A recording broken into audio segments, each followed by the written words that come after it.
Le rap français a vraiment chuté. Bonjour et bienvenue dans l'émission Visage de Sarcelles. Aujourd'hui, j'accueille un écrivain, non. Un comédien, non. Un rappeur, non. Il est tout ça à la fois. Il s'appelle Insa Sané. Il n'a pas sa langue dans sa poche. Il est extraordinaire. C'est tout de suite. Trop long dans la classe, jamais seul, je m'égarde du corps. Je vais pas m'arrêter, mais me marrer encore. Salut Insa. Salut. Merci d'avoir accepté mon invitation. Alors, je te reçois dans l'émission Visage de Sarcelles pour parler de toi, de ton parcours exceptionnel de Dakar à Sarcelles et de Sarcelles à Dakar, en passant par nombre de pays. Tu nous en diras un peu plus, bien sûr, tout à l'heure. Donc, nous sommes ici, comme tu peux le constater, dans l'auditorium du Conservatoire municipal de musique de Sarcelles, un lieu chargé d'émotions et de bonnes vibes. Voilà.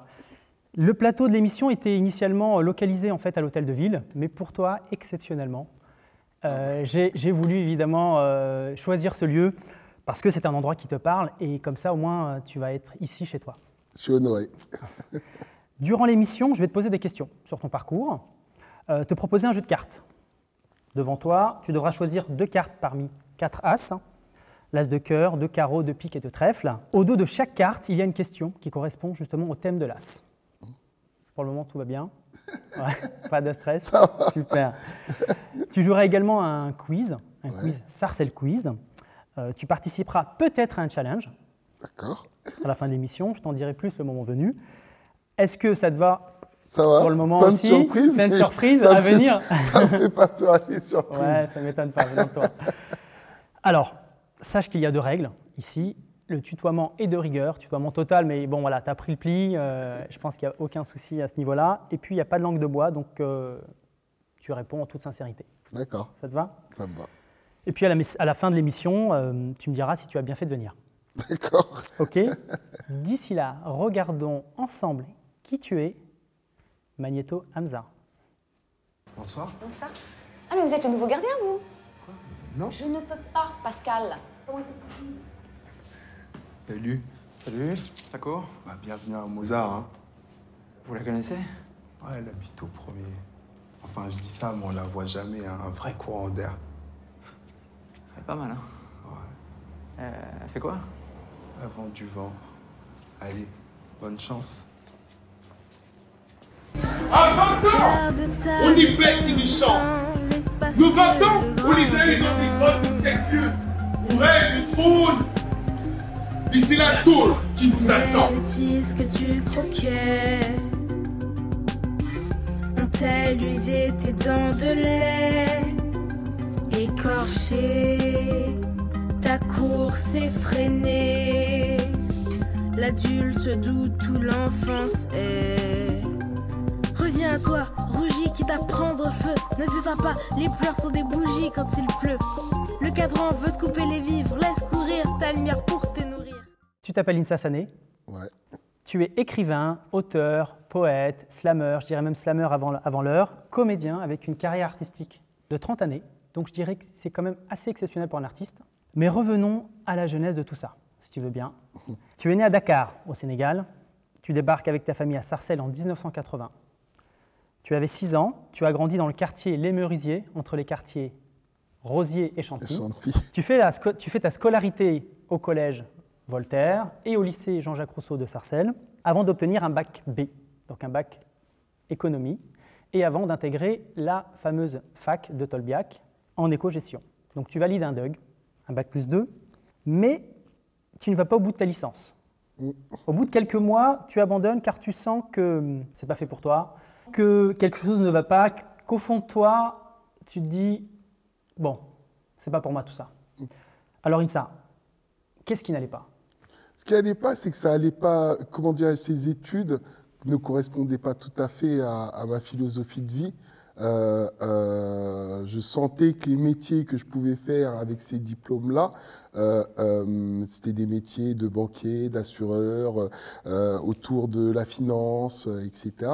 Et puis, ce qu'on m'enseignait à l'époque et ce qu'on a continué à enseigner aujourd'hui, eh ben, c'était pas, comment dirais-je, les choses, ça allait pas avec mes convictions. Cette forme de libéralisation du travail, d'ubérisation du travail, le fait de parler de déficit, de bénéfices, etc. C'est pas comme ça que j'envisage les choses. Moi, je suis quelqu'un qui est dans la création. Et pour créer, on a besoin de s'appuyer sur un déficit. Un arbre, il ne fait pas des cerises tout de suite. Un arbre, il vit à crédit. Il va demander à la pluie, aux nuages de leur donner de la pluie, au soleil de leur donner de la lumière, à la terre de donner des substances. Et ensuite, il fabrique ses cerises et c'est là qu'on se régale. Et je crois qu'on tombe sur la tête en pensant que on va tout de suite produire sans avoir sué avant.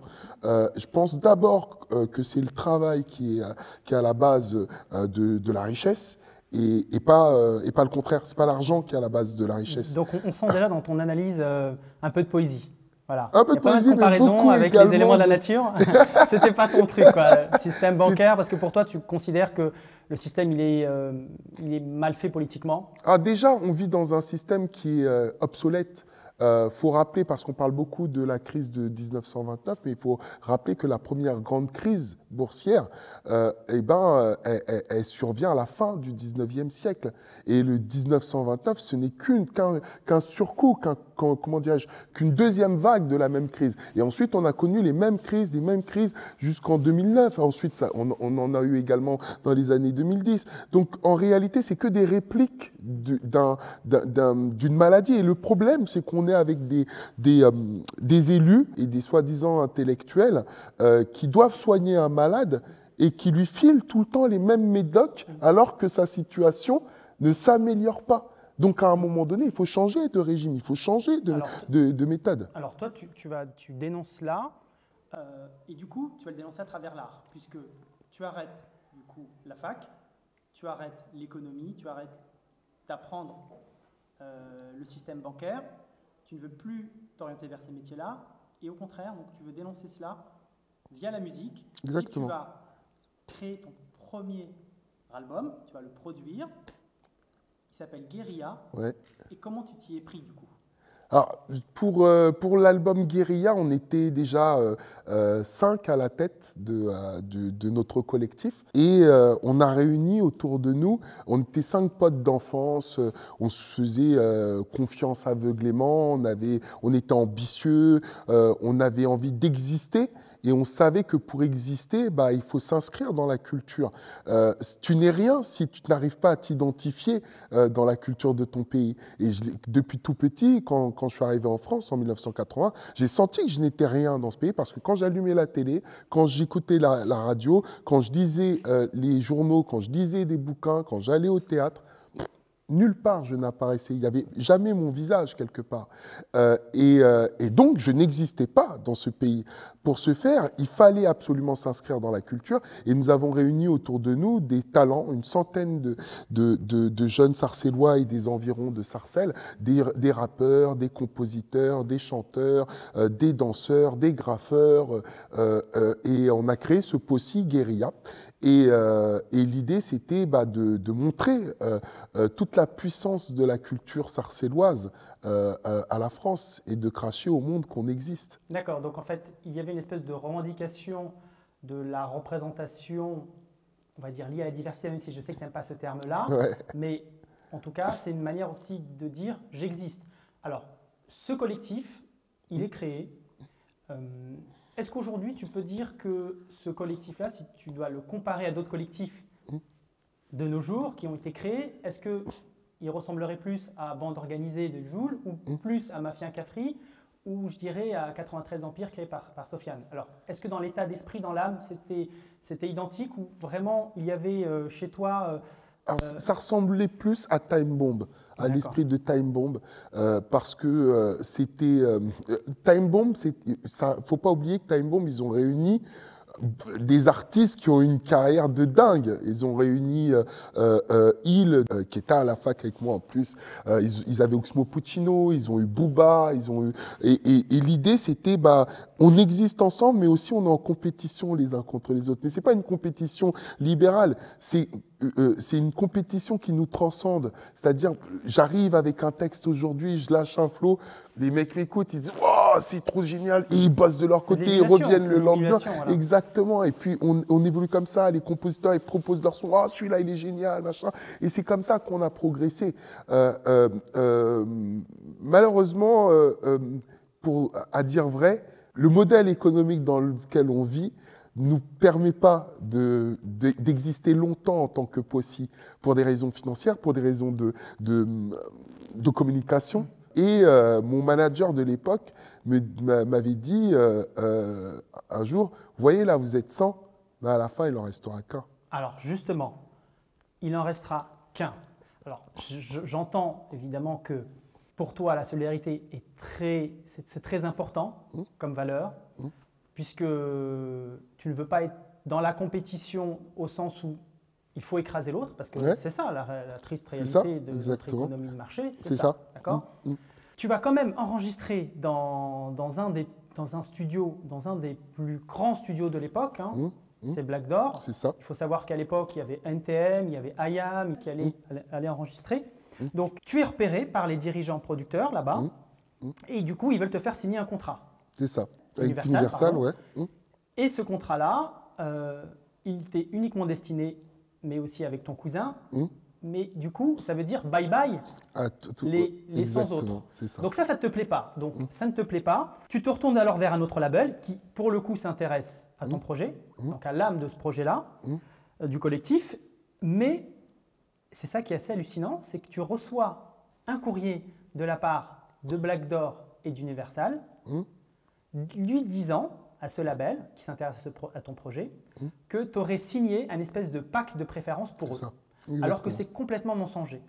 Donc, résultat des courses, tu enregistres quand même l'album Guérilla dans les studios de Black Door, qui eux gardent les bandes. Toi, tu gardes les droits et il ne se passe rien. J'ai envie de dire, c'est une drôle d'affaire de famille. Pas au sens de, je dirais, de l'affaire de famille, évidemment, voulue par Arsenic et Doc Gynéco, où là, la solidarité vraiment l'emporte sur le reste. Donc, au final, l'album Guérilla n'est jamais sorti, alors qu'à l'époque, les médias faisaient un tapage monstre autour de votre album. Du projet. Donc, il ne vous restait que les concerts qui marchaient. Alors là, tu décides d'arrêter la musique en studio. Est-ce que tu es dégoûté à ce moment-là? Ou est-ce que tu ressens, tu es dégoûté? Est-ce que c'est plutôt un ressenti d'une désillusion de ce monde, qui est la musique, qui ressemble pour le coup de près à tout ce que tu voulais fuir, c'est-à-dire le secteur bancaire, le système économique, la dure loi du marché. Est-ce que c'est ça que tu ressens à ce moment-là? À ce moment-là, je sens ça, je sens que c'est pas dans mon ADN.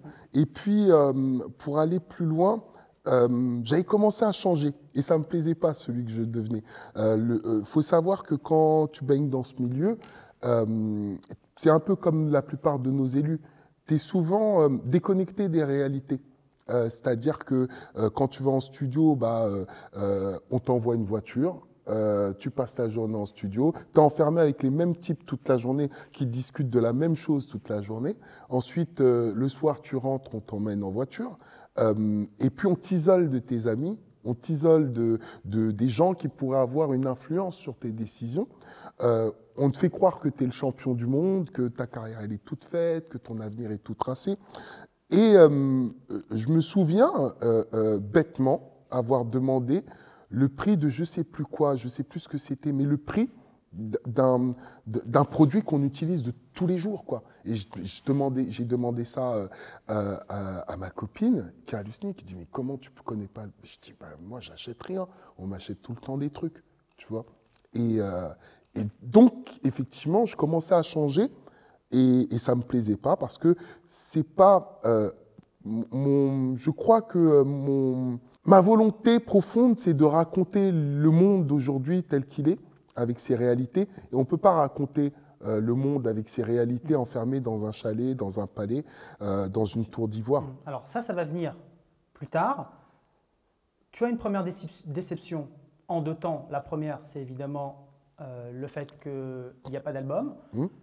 Tu signes quand même malgré tout un contrat avec Universal. Il te reste l'écriture, parce qu'ils voient que tu es bon, que tu as une excellente plume. Ils te demandent même d'écrire pour certains chanteurs de la variette. Alors, on va deviner ensemble. Alors, je ne suis pas très bien chanté, moi. Car tu sais que je resterai ta meilleure amie. Donc voilà, tu vois, voilà, il te demande de d'écrire pour Laurie à l'époque, mais également pour d'autres chanteurs de la variette. Exactement. Ça ne te plaît pas trop, mais on te propose quand même un projet assez intéressant, c'est d'écrire pour Johnny Hallyday, mais au final, ça ne se fait pas parce que Obispo prend toute la place, il prend toutes les billes. Donc ça, c'est le deuxième temps de ta première déception. Du coup, tu te replies sur toi-même tel un philosophe des Lumières et tu vas t'ouvrir à d'autres domaines artistiques. Donc c'est là que tu vas être contacté par Éric Checot. Éric Checot, c'est un directeur artistique et metteur en scène français de renom. Donc il enseigne l'art dramatique en France et à l'international. Il faut le savoir qu'il est basé à Sarcelles. Il te propose d'intégrer sa première compagnie, le Théâtre du Voile Déchiré, pour jouer dans la pièce Les Oranges, adapté du roman de Aziz Chouaki sur l'histoire de l'Algérie.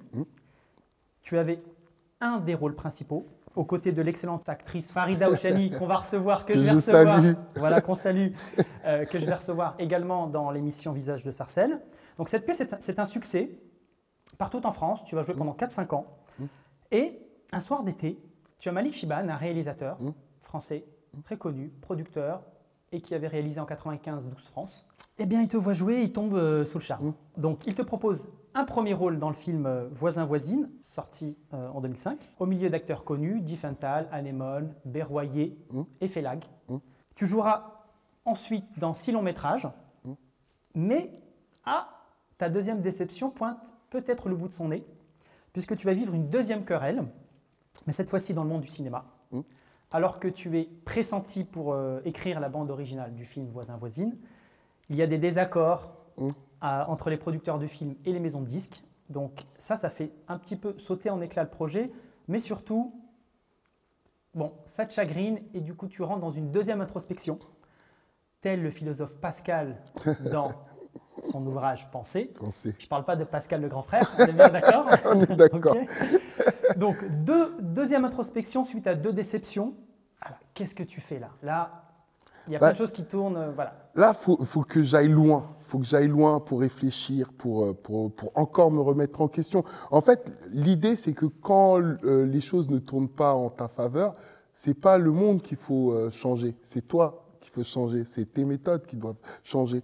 Et donc, en partant au Sénégal… Quand tu décides de partir? Je décide de partir. Je pars au Sénégal pendant 2 ans, avec 2 ans et demi avec mon meilleur ami. Et on s'installe là-bas, on fait tout autre chose. On crée une auberge, on fait du transport de marchandises. On se lance dans pas mal de choses. Et puis, on travaille beaucoup, mais la qualité de vie, c'est-à-dire le fait de vivre dans un pays où les gens se côtoient, où les gens vivent vraiment ensemble, eh ben, c'est hyper opposant, quoi. Tu retrouves une certaine énergie, une sérénité, etc. Donc, ce faisant, j'ai pu bien réfléchir à la façon dont ce que j'allais faire à l'avenir. Donc, j'ai eu un tilt. Mais ce tilt, il était déjà venu parce que j'avais discuté avec Aoun, mon petit frère, qui m'avait dit… non, mon frère, il n'aime pas que je dise mon petit frère. Il est un peu grand de taille quand même. Ouais. Vous êtes non, Aoun, c'est le petit. Oui, petit. Les autres, ils sont très grands. Les autres sont très grands. Voilà. Et donc, Abdou m'avait dit, parce que notre père, il était féru de lecture, il adorait les livres, il était imprimeur, et il y avait plein de bouquins à la maison, et je posais la question, ah oui, mais pourquoi tu lis jamais, toi? C'est hallucinant, t'as vu tous les livres chambés qu'il y a ici, pourquoi tu les lis pas? Il me dit, ouais, je les lirai que le jour où ils parleront de moi. Et ça a fait tilt dans ma tête, donc quand je suis à Dakar, je me dis, tiens, première idée, je vais écrire un bouquin grâce auquel mon frère pourra s'identifier. Et puis, je vais écrire un bouquin qui ressemble à la musique que j'ai envie de faire, des mélanges, qui ressemblent au monde dans lequel j'ai envie de vivre et ce monde dans lequel j'ai vécu à Sarcelles et que je ne fantasme pas, qui existe réellement. Le mélange des langues, le mélange des univers, le mélange des rythmes. Donc, un peu comme Fela Kuti, exactement. Qui est évidemment Exactement. le représentant des mélanges, exactement. des rythmes et des musiques. Exactement. Ce grand chef d'orchestre, saxophoniste, musicien nigérian, qui a créé l'afrobeat. Il ne faut pas l'oublier, en mélangeant justement tous les styles, jazz, afro-américain, les sons occidentaux, et puis les sons un peu plus locaux en Afrique. Et effectivement, c'est ça en fait que tu voulais refléter à travers ton livre, j'imagine. À travers le livre. Et donc j'écris ce manuscrit, mais au départ, il n'est pas destiné à être publié. Je ne me voyais pas encore en tant qu'écrivain.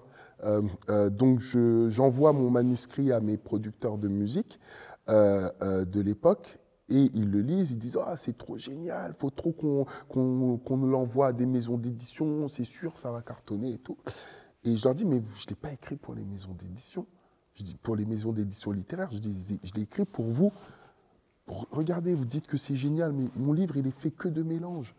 Et vous refusez que dans ma musique, il y ait des mélanges, qu'il y ait des musiciens, que ça aille du jazz au blues, en passant par le rock, etc. C'est aberrant d'aimer ce que je fais dans le livre et de ne pas l'aimer dans la musique que je fais. Et à partir de ce moment-là, donc j'ai eu les mains déliées pour pouvoir enregistrer le disque que je voulais enregistrer, même si, en vérité, on se prend la tête sur les moyens, sur l'argent, sur ceci. Et on oublie souvent le plaisir. J'ai eu plein de plaisir à faire cet album. Et pourtant, il n'a pas été produit avec beaucoup d'argent. On m'a juste lâché la grappe et on m'a dit, bon, on te laisse le studio, tu fais sur ta carte blanche. C'est ça que tu voulais. Voilà. C'était une liberté en réalité. Exactement. On n'a pas misé des gros sous sur ce projet-là. Et pourtant, le projet, il a cartonné. Aujourd'hui encore, je fais des concerts, je vois des gens qui ont écouté cet album en 2008. Et il s'appelle Du plomb dans le crâne, comme mon second roman. On viendra sur ton second roman. Déjà, il y a le premier, justement, parce que tu rentres de Dakar, tu arrives à Sarcelles, tu viens avec un projet, le projet dont tu parles. Tu as les éditions Sarbacane qui s'intéressent à toi parce que c'est une nouvelle maison d'édition qui veulent renouveler un petit peu aussi le paysage littéraire et trouvent une originalité et une sonorité vraiment différente de ce qu'on peut connaître et décide justement de t'éditer. Et du coup, sort Sarcelles-Dakar. Voilà. Exactement. Sarcelles-Dakar, que je montre. Et ce roman, c'est vraiment... en fait, le truc, c'est que je sais que je travaille énormément. Je bosse beaucoup. Cette nuit, j'ai bossé jusqu'à 4 heures du matin. Mais le fait aussi de vivre parmi les gens, de rencontrer, ça attire la bonne étoile sur toi. C'est la concordance des circonstances qui ont fait que ce bouquin a pu être édité. Parce qu'au départ, comme je le répète, il n'avait pas vocation à être édité. C'est mon éditeur qui reçoit un coup de fil de Thibaut Bérard qui lançait la collection Exprime chez Sarbacane et qui cherchait des auteurs et il avait l'intuition que chez les rappeurs, dans le milieu musical, dans le milieu du théâtre, ils trouveraient des plumes nouvelles qui feraient sens dans cette nouvelle vague littéraire.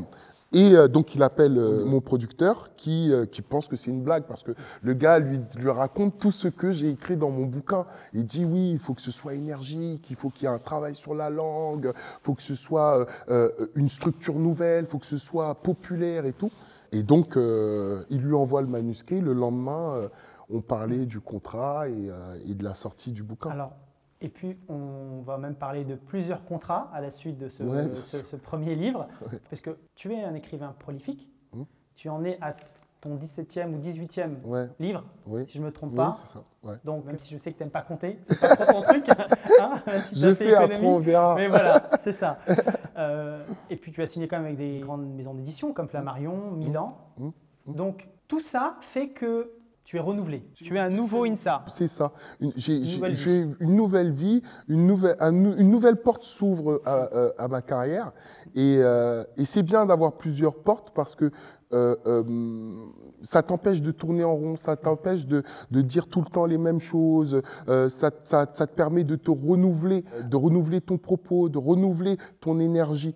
Et grâce aux circonstances, Dieu merci, on va dire, le fait de devenir écrivain, ça m'a ouvert un autre public aussi. Et ça m'a fait encore voyager, ça m'a fait voir du monde, ça m'a causé beaucoup de problèmes aussi. Il faut aussi le reconnaître parce que tout le monde voit les aspects cool du métier, mais tu prends beaucoup de coups dans ce métier. Tu es souvent tout seul quand tu les prends. T'as plus beaucoup de personnes qui te protègent. Tu as beaucoup de gens qui t'appellent pour te dire c'est super, pour te dire oui, viens on bosse avec toi, viens bosser avec nous, etc. Mais une fois que le vent tourne, tu as beaucoup de personnes qui tournent très, très, très rapidement le dos. Donc, c'est pour ça aussi que c'est compliqué. J'ai fait de la garde à vue, j'ai été en procès avec une municipalité. On a sali mon nom, des journalistes ont raconté n'importe quoi sur moi. J'ai été en conflit avec des politiciens, en conflit ouvert avec des politiciens. Donc, c'est pas de tout repos, mais par contre, ça te fait vivre. Et ça te fait grandir aussi. Une vraie vitrine de ce qu'est la vie. Voilà. Eh bien justement, on va parler aussi un peu de ta vie. C'est pour ça qu'on va passer à l'étape jeu de cartes. Donc j'ai déposé sur la table 4 cartes, comme tu peux le voir. Donc ce sont des as. Tu en choisis 2. Ouais. Alors tu as un as de couleur noire et un as de couleur rouge. Ouais. Donc là, sur ta gauche, c'est des as rouges, sur ta droite des as noirs, donc tu choisis une carte parmi les 2 lots. Okay. Et tu lis la question au doigt et puis tu y réponds en toute sincérité. D'accord, ok. Hop, mon choix, il est là. Ah, le pic, je voulais le trèfle. Pourquoi n'as-tu jamais vu les films où tu as joué? As-tu peur de te trouver mauvais ou trop beau? Ce qui est chiant avec le cinéma, c'est que c'est quelque chose que tu as fait, qui est figé, une scène qui est figée dans un instant T. Et quand tu te vois, tu te dis, mais putain, pourquoi j'ai joué ça comme ça? J'aurais dû le jouer comme ça. Et en fait, quand tu te regardes, tu n'as que des regrets. Le théâtre, c'est différent. C'est que le théâtre, tu joues jamais 2 fois de la même manière sur scène. Tu vois, selon la taille de la salle, selon le public qu'il y a dans la salle, l'atmosphère, selon le matin, comment tu t'es réveillé, tu joues pas de la même manière. Et au cinéma, on a figé un truc de toi, ad vitam aeternam. Et je trouve ça un peu affreux. C'est pour ça qu'on m'a obligé une fois, enfin, on m'a obligé, ça faisait partie, malheureusement, ça faisait partie de la promo, mais j'ai dû assister à l'avant-première de Voisins Voisines. Et je me suis détesté, quoi. J'avais trop honte. Donc, plutôt que de rester dans la honte, je préfère planquer le truc et pas le regarder. Je donne mon maximum. Et ensuite, je laisse au public juger, mais je ne veux pas me voir, quoi. Ok, ouais. Très bien. Je te laisse en tirer une autre. Alors, j'espère que cette fois, je vais tomber sur le cœur. Je t'essaie évidemment tout de suite. Et ouais, je suis tombé sur le cœur. Allez, vas-y. Quelle a été ta plus belle réussite artistique, ta plus belle récompense dont tu es le plus fier? Waouh! Ah, elle est difficile, cette question. C'est choisir entre plein de bébés. C'est pas... c'est pas évident du tout. Je crois que c'était le premier concert qu'on a donné à Sarcelles avec le collectif Guérilla. Je crois que ça a été l'une de mes plus grandes satisfactions. Déjà parce que la salle, elle était blindée, 700 personnes dans le public, 1/100 de la population sarcelloise. C'est pas mal quand même. C'est pas mal. Surtout à l'époque. Et puis, franchement, les gens étaient impressionnés parce qu'il y avait de la danse. On proposait un vrai show, quoi, avec des morceaux hyper originaux, etc. Et on était là, soudés, et on avait réussi ensemble, quoi. Je crois que c'est l'une de mes plus belles satisfactions. Enfin, dans ma carrière, le fait d'être déjà sur scène, ce que je préfère par-dessus tout, c'est quand même la scène. Donc, le fait déjà d'être sur scène et de réussir à rendre fou le public sarcélois, parce que faut pas déconner, hein, c'est les premiers à te jeter des cailloux quand t'es pas bon, hué et tout, machin.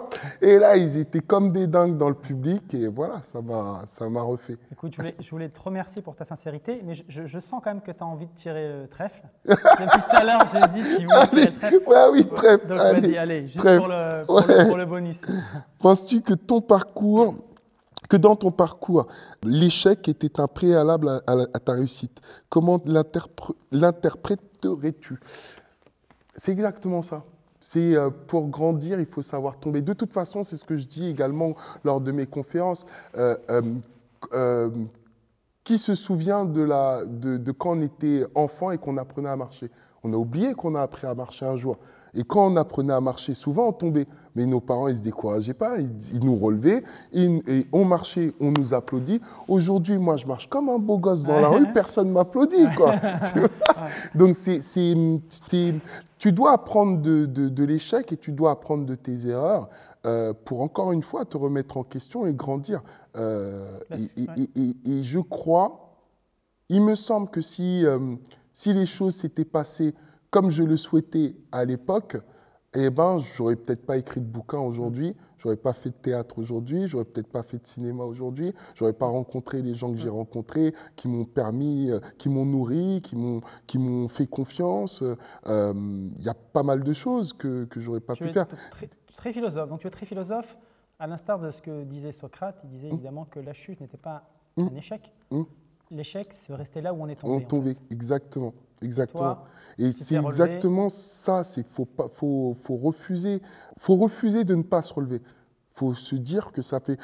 Quand j'écris mes bouquins, souvent je m'en veux parce que je me dis, tiens, j'aurais pu écrire un peu plus longtemps aujourd'hui. Mais en fait, non. Parce que le lendemain, quand je prends le truc, je dis, mais si j'avais écrit cette page hier, elle n'aurait pas ressemblé à ce que j'ai fait aujourd'hui, et aujourd'hui c'est bon. Donc c'est aussi ça, des fois il faut lâcher du lest, et puis il faut regarder au loin, il ne faut pas regarder ses pieds. Les gens ont tendance à regarder le chemin au lieu de regarder l'horizon. C'est l'horizon qui nous intéresse. Où je vais, même si tu ne vas pas jusqu'au bout, mais déjà tu verras que tu iras plus loin en regardant, très loin en regardant l'horizon. Voilà, donc c'est dans cet état d'esprit que je bosse. Tout n'est pas rose, mais voilà, tu l'as dit tout à l'heure, hein, 30 ans de carrière, c'est rare. Merci Insa en tout cas pour ta franchise. On va passer maintenant à la troisième étape de l'émission, c'est l'interview renversée. Donc, tu vas prendre ma place, je vais prendre la tienne, d'accord, de présentateur, et tu vas poser une question, n'importe laquelle. Voilà, il n'y a rien de préparé. Alors, moi j'ai une question. Alors justement, tu vas prendre la mienne et je vais prendre la tienne. D'accord, c'est parti. Alors, on se connaît depuis des années, mais depuis des années, ça doit faire 35, 36 ans qu'on se connaît. Exactement, ça ne rajeunit pas tout ça. Exactement, exactement. On a été dans les mêmes lieux, on a connu également les mêmes personnes. Qu'est-ce que tu gardes, toi, de Sarcelles? Qu'est-ce que je garde? En fait, je garde tout. Vraiment, je garde tout de Sarcelles. Parce que c'est la ville qui m'a fait grandir, bien sûr. Donc, j'ai rencontré des gens exceptionnels qui m'ont permis aussi de forger ma personnalité et qui m'ont permis de voir, comme tu l'as dit, très loin. Pour atteindre la Lune, il faut viser les étoiles. Et c'est vrai que dans mon parcours, j'ai eu la chance, en tout cas, de rencontrer des gens qui m'ont permis de faire ce que je fais aujourd'hui, mais aussi de ne pas faire ce qu'il ne faut pas faire. C'est ça qui est intéressant. Ouais. Ça, c'est un excellent exemple de la vie. Voilà, vivre à Sarcelles, c'est ça. C'est ça, exactement. Ouais. Et tu as gardé qui comme de tes amis d'enfance, qui est encore très proche de toi? J'ai beaucoup de gens qui sont proches de moi encore. Encore? Ouais, beaucoup, ouais. Ils sont pas éparpillés dans la nature? Ah si, ils sont éparpillés. De toute façon, c'est pas moi qui le disais, c'est Chateaubriand. Hein. Pour grandir, il faut voyager. Donc, tu en es la preuve avec Sarcelles-Dakar. Parce que tu es arrivé à Sarcelles, tu repars à Dakar, tu reviens. Donc, on est de toute façon tous issus de l'immigration, j'ai envie de dire, sur cette planète. Et on a besoin de voyager pour s'enrichir à travers la connaissance des cultures, pour se former et pour aussi donner de la solidarité aux gens et de l'amour. C'est ça qui est important en tout cas dans la vie. Ça, c'est ma vision des choses. Partage. Voilà. Ok. Bah écoute, merci ça. C'est moi. C'est moi. On y retourne? Allez, vamos.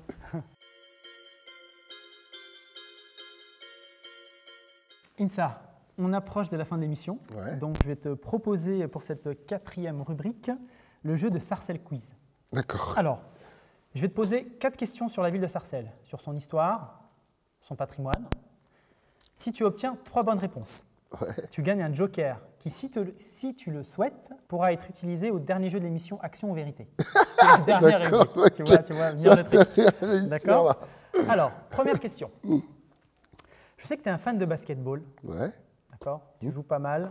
Tu n'es pas mauvais. Tu entraînes des jeunes. D'accord. Vrai ou faux? Dans son histoire, la NBA, qui est la ligue professionnelle de basket aux États-Unis, a accueilli un Sarcellois dans sa ligue.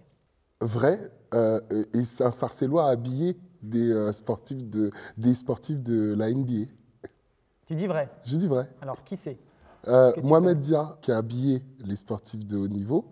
Et le nom du joueur de Sarcelles, je ne l'ai plus malheureusement. Mais oui, je me souviens qu'il y avait un joueur qui a été accueilli en NBA. On a Samuel Nadeau, en fait, Ouais. qui était pressenti Oui, ouais. pour intégrer la Ouais, NBA, la NBA. puisqu'il est allé aux États-Unis justement pour réaliser son rêve. Mais malheureusement, il n'a pas pu parce qu'il a dû retourner en France pour des raisons familiales, mais il a une histoire exceptionnelle et je l'invite à venir dans le visage de Sarcelles. Donc pour toi, c'est vrai? Oui, c'est vrai. Ouais. Donc c'est vrai. Un point. Un point. Alors, pour faire écho à ton titre de musique, Immigré, sorti en 2013, très beau clip, j'aimerais te poser une question sur l'immigration. Je venais d'en parler. Avant la création des grands ensembles dans les années 60, Sarcelles accueillait déjà des populations immigrées. Est-ce que c'est vrai ou est-ce que c'est faux? Avant 1960. Oui, c'est vrai. Alors, c'est vrai parce que j'ai lu Les petits enfants du siècle où on parle de Sarcelles et heureusement que j'ai lu ce bouquin. Sinon, j'aurais dit non parce qu'effectivement, on pense à Sarcelles, les champs, les trucs. Et effectivement, il y a une population juive, il y avait une population italienne qui construisait les grands ensembles du pourtour parisien. Ces populations ne venaient pas forcément d'Afrique, exactement. C'est ça. d'Asie. C'est ça. Ils venaient surtout d'Europe. Il y avait des exactement. Belges, il y avait des Suisses, Exactement. des Italiens, les Allemands, exactement. bien sûr, les Polonais. Exactement. Ok, bah dis donc, merci. 2 points. Hein. Heureusement que j'ai lu ce bouquin. Comme quoi, la culture, la lecture. Ouais, grave. 3e question. Alors, Johnny Hallyday est-il venu à Sarcelles pour se produire en concert? Oh, franchement, c'est un piège. Sérieusement, Johnny Hallyday à Sarcelles. S'il est venu, c'était forcément à l'époque des Cholettes. Johnny Hallyday à Sarcelles. Tiens.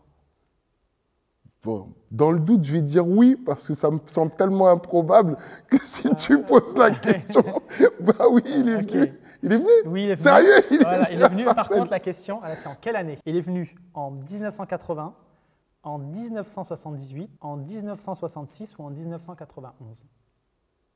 C'est pas possible, en 1991. Il y a un piège. Je vais dire en 1991 parce que ça me paraît tellement absurde déjà. C'était un piège, 1991. Non, il est venu en 1966. Ah, d'accord.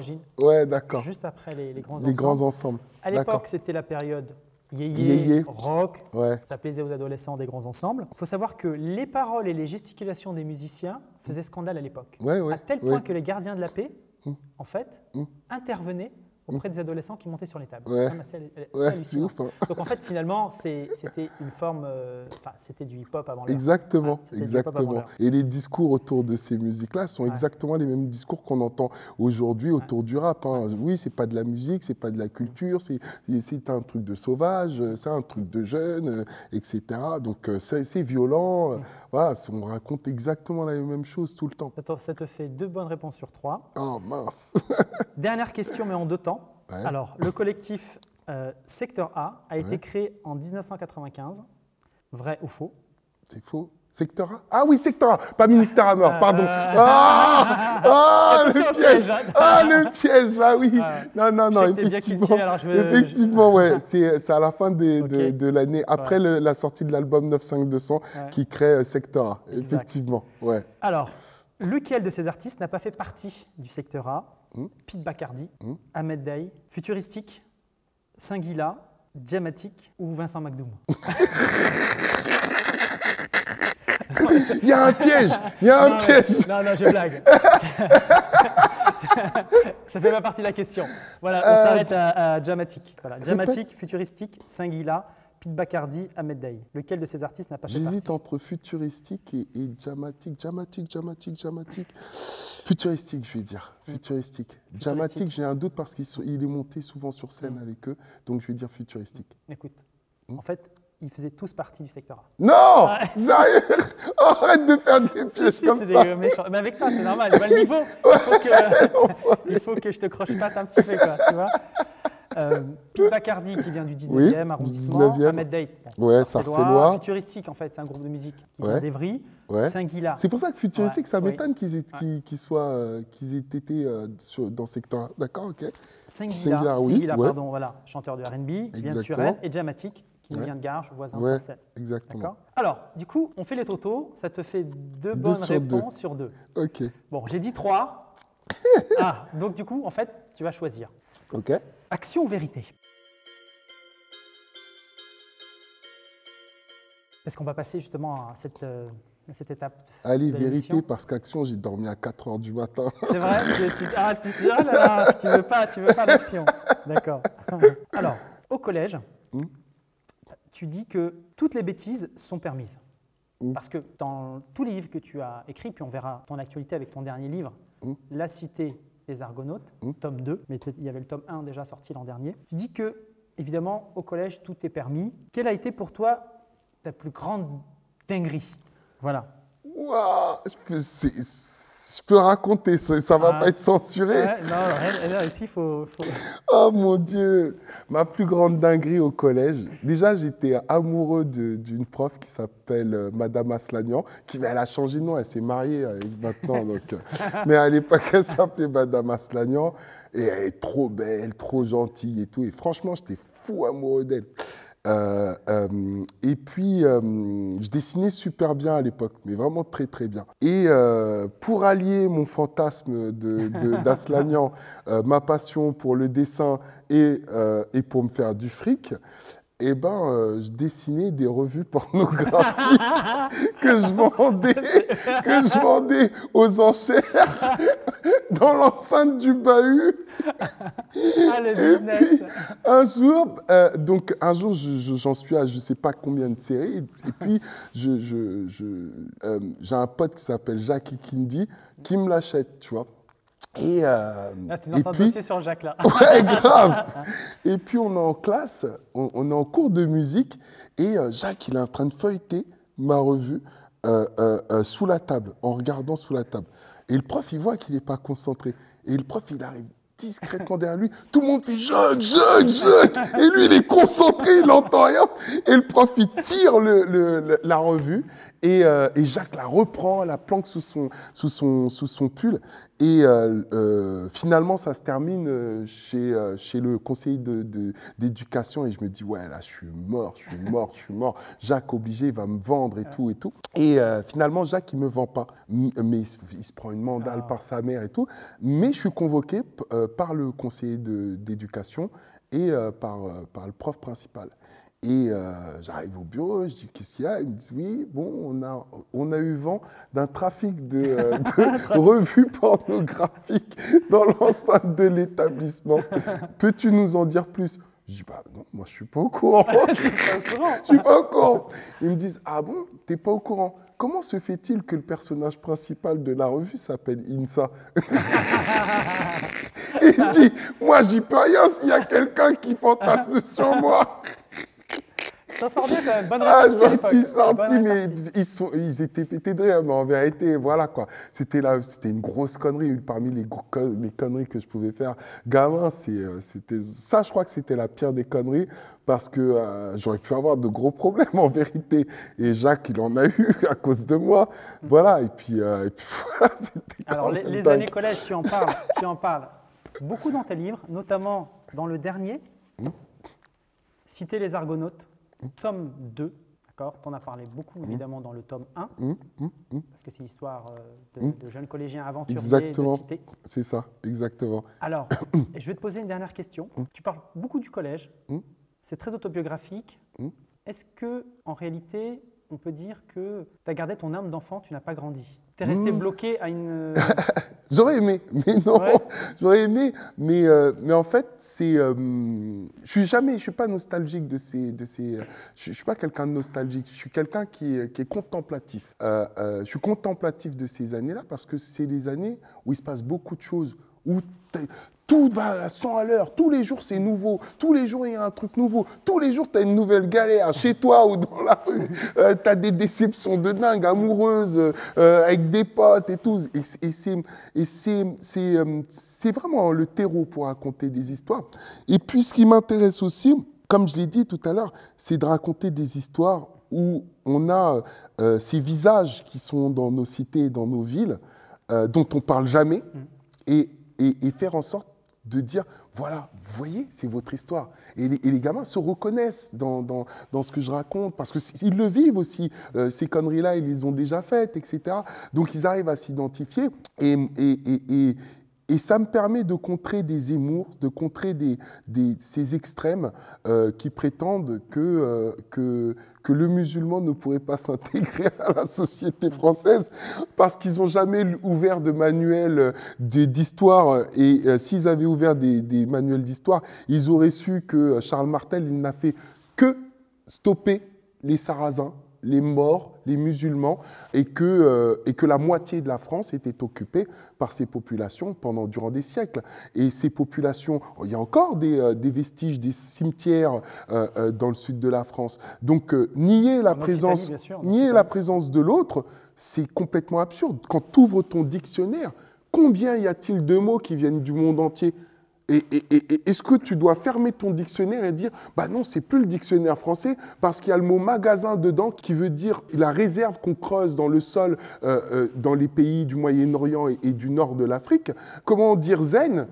Quel mot pour utiliser pour dire zen ? Donc ça veut dire que finalement, si tu refuses si tu refuses la vérité, c'est que de fait, la France a été accouchée par la population mondiale. La France est la fille d'étrangers. C'est ça la réalité.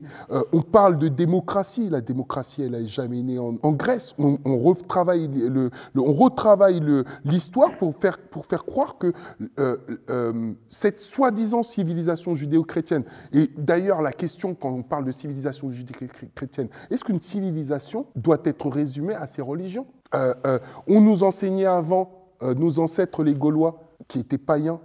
Mais expliquez-moi, est-ce qu'on dit que les Gaulois, c'était plus des Français, c'est plus nos ancêtres, que les Celtes n'ont plus rien à voir avec nous, et qu'on va strictement se conformer à l'époque, à Clovis, qui devient chrétien. Donc, il faut arrêter un peu ces bêtises-là. Toi, tu es un vrai griot, en fait. Hein. Je t'entends parler, c'est-à-dire que tu aimes bien raconter. Tu es un conteur des temps modernes. C'est vrai, tu rafraîchis aussi un peu la mémoire de certains en racontant l'histoire. Exactement. Mais j'aime l'histoire, de nos civilisations. Exactement, de nos mélanges. C'est improbable de raconter le nombre de conneries qu'on peut entendre à la télévision qui ont raconté la même chose avant la Seconde Guerre mondiale. Et on sait où ça a mené. Le discours qu'il y a, parce qu'en réalité, ce n'est pas un discours anti-musulman, parce qu'on ne pointe pas du doigt les Asiatiques. Puisque les musulmans les plus nombreux se trouvent en Asie. Mais ce n'est pas eux qu'on pointe du doigt. Il y a vraiment... ce n'est pas de l'islamophobie en réalité.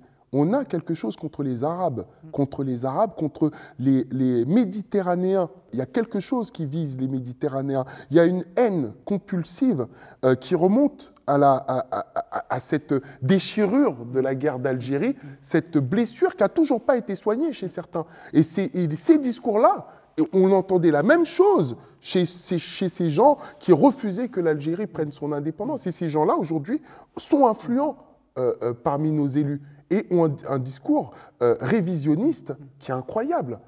Et malheureusement, et c'est pour ça que je veux raconter mes histoires à ces pluralités, à ces jeunes-là, pour qu'ils sachent qu'ils sont quelqu'un et qu'ils ont leur mot à dire et qu'on ne peut pas continuer de mentir tout le temps dans leur dos et qu'à un moment donné, ce sera à eux aussi de s'impliquer et d'influencer la façon dont on vit. Le grand remplacement, il existe toujours, il a toujours existé. Et heureusement, sinon on serait toujours des dinosaures, sinon on serait toujours dans nos cavernes. Eh oui, il faut le grand remplacement. Et tes histoires, tu les racontes très bien parce que ça marche, ça fonctionne. Ça fonctionne à tel point que et on va conclure là-dessus, tu as sorti une série radiophonique oui. qui a reçu un prix par Apple, puisque c'est le 3e meilleur téléchargement au monde. Au monde. Meilleure série, meilleure audience au monde en podcast natif. Il a reçu le prix Paris Podcast pour la musique. Il a concouru pour le prix Europa également, qui est le plus grand prix en Europe. Donc, c'était une vraie satisfaction, un vrai plaisir de tourner avec toute l'équipe qui a participé à ce projet. Je fais un clin d'œil à Marie-Annick Bello, Tidiane, à Alexandre Planck, à Karim Brouha qui a réalisé la musique de la série. Donc ouais, c'était une vraie satisfaction de voir qu'il y a eu un engouement autour de ce projet. Écoute Insa, je te souhaite tout le succès et à mon avis, tu en auras d'autres, des beaux succès. Ce n'est pas le premier, ce n'est pas le dernier. Je sais que tu es quelqu'un de très engagé, tu as beaucoup de choses à raconter. Et en plus, tu les racontes avec beaucoup de poésie. Merci. Et ça, on apprécie. Donc, je te dis, Insa, à très bientôt pour de nouvelles aventures. Merci beaucoup, Adal. C'était un plaisir, vraiment. Merci. Le rap français a vraiment chuté, on se jette d'eau de colonne. Ce n'est plus du rap de cité, mais celui du bas de Boulogne. On voyage pas en jet privé, mais plutôt en classe économie.